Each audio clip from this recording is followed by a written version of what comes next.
Welcome to Jackson Park Yacht Club. As you can tell, I'm no longer in Florida.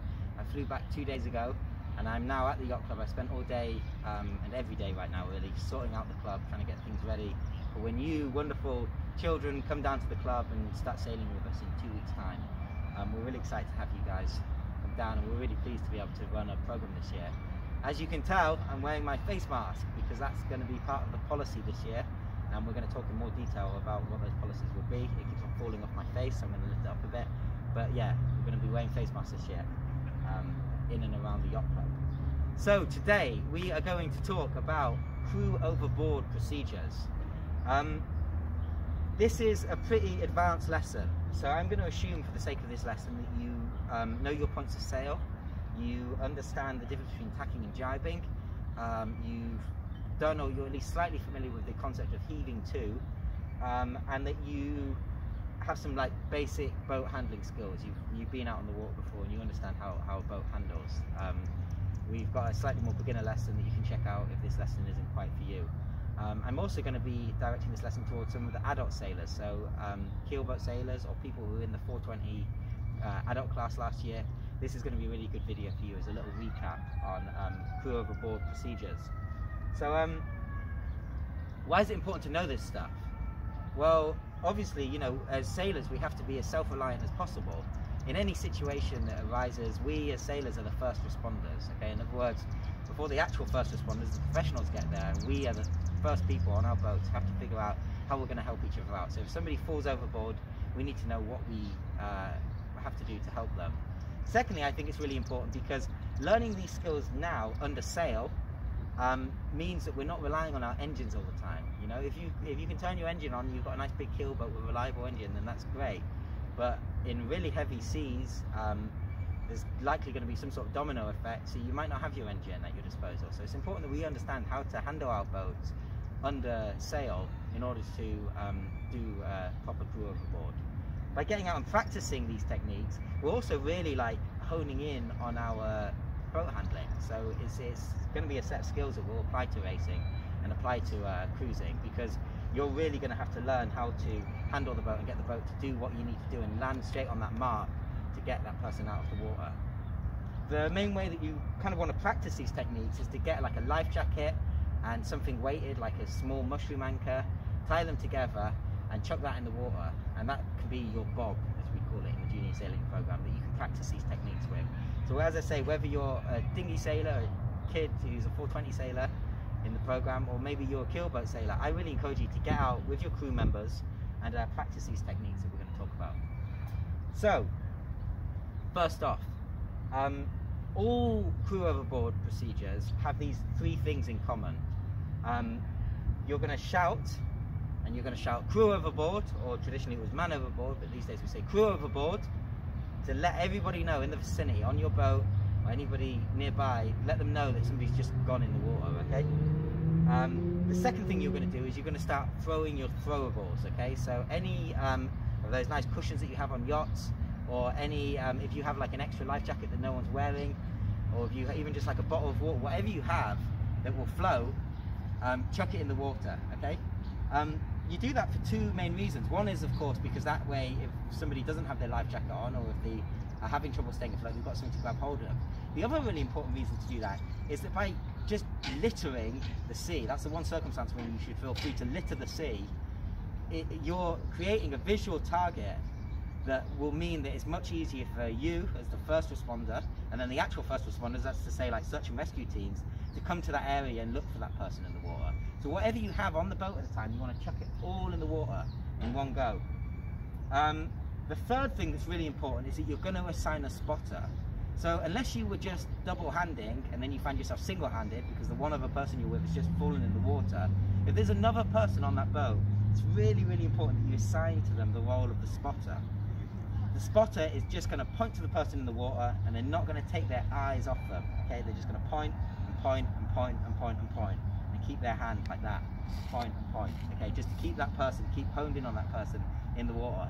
It's really important that the spotter doesn't try to take on other jobs, okay? It's not the spotter's job to get on the radio and make a mayday call. It's not the spotter's job to take the helm or any of those things. The spotter should be solely looking to that person in the water. Okay, so just to recap, okay, we have the first thing you're going to do is you're going to shout because somebody's just fallen in the water. You're going to shout crew overboard.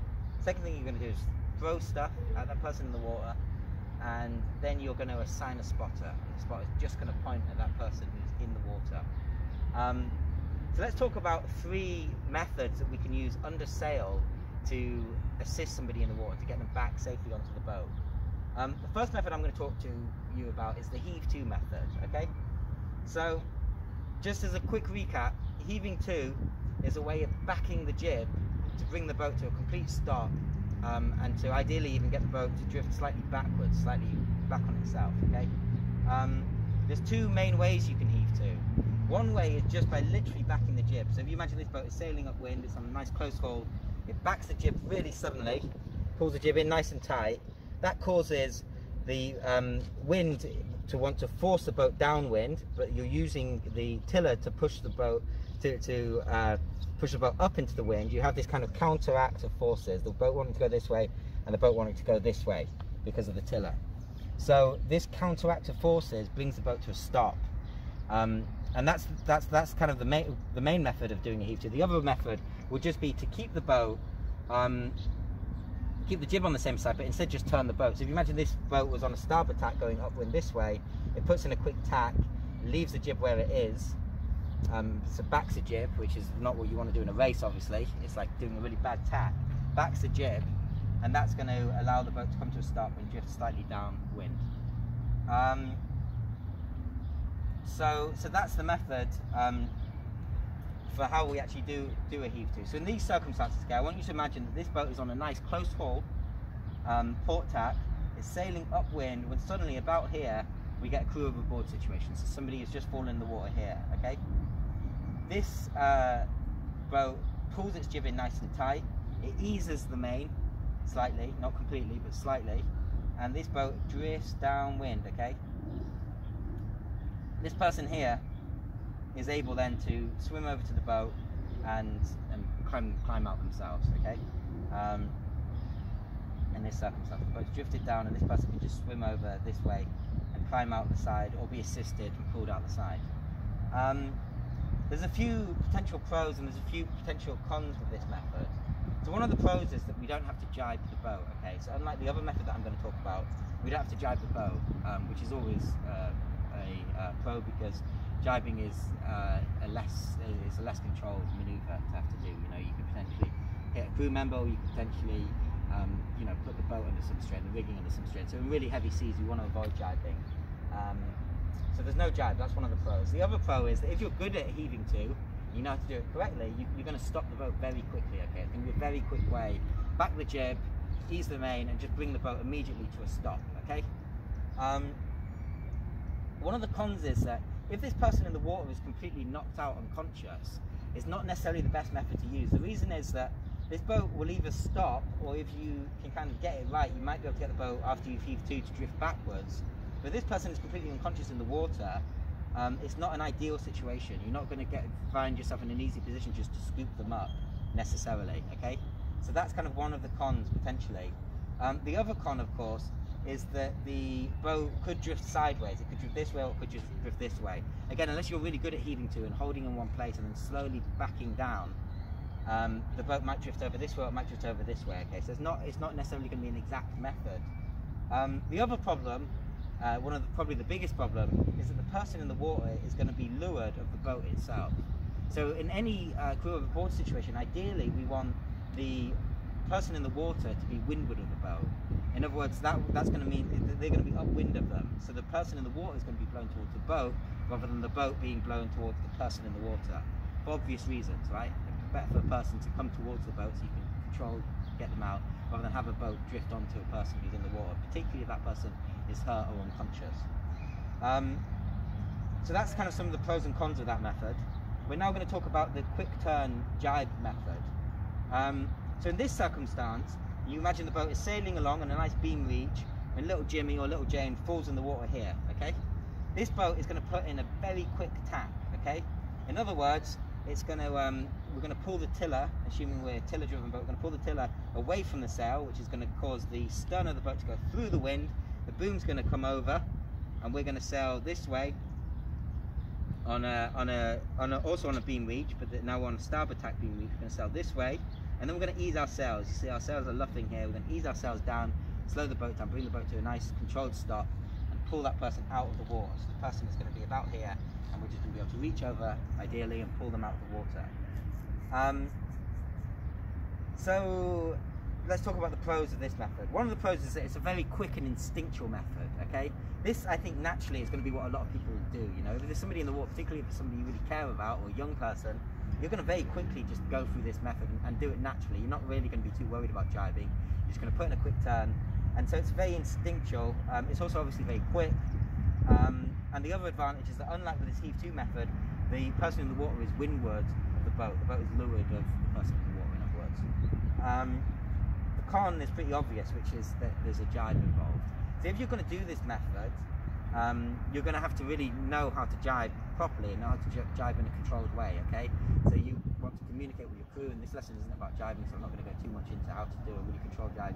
You want to communicate with your crew, you want to make sure that the main sheet is pulled over so that the boom doesn't just randomly swing over, and there's certain methods to make sure that you know how to jibe correctly to make it as controlled as possible. Now let's talk about the figure of 8 method.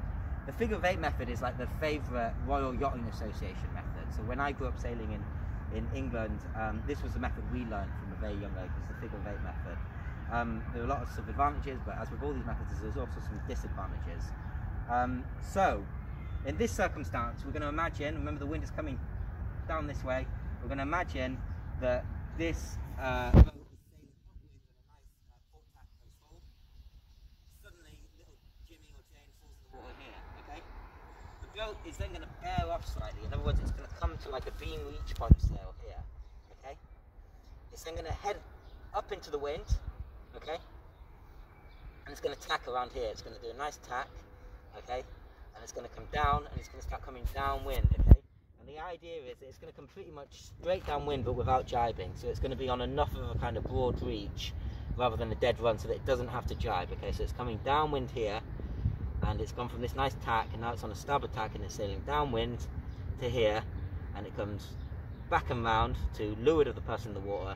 And again, just like with the quick turn method, you're going to ease the sails out, you're going to slow the boat down, and bring the boat to a stop, and then you're going to pull the person out of the water. So the pros of this method. Obvious pro, it doesn't involve a jibe, it involves a tack. A tack is always a much more controlled form of turn that you can do. If you can ever tack, then you should tack. It's like the difference between doing like a right-hand turn or a left-hand turn in a car. If you can tack safely, then it's better to tack than jibe. So there's no jibe involved. It's the other really good thing about it is that it's just very controlled. It's very controlled and orderly. Okay. But here's some of the cons. One of the cons, I think, is that it's a fairly complicated method. Okay. You really will have to know your way around it very well to remember each of the steps. You know. Unlike with this quick turn, you know, with a quick turn, you're literally just doing a quick turn. With a heave to, you're literally just heaving to very quickly. This is a little bit more involved. There's about three or four steps here. So it's slightly complicated, slightly time consuming, but it is definitely the most controlled method.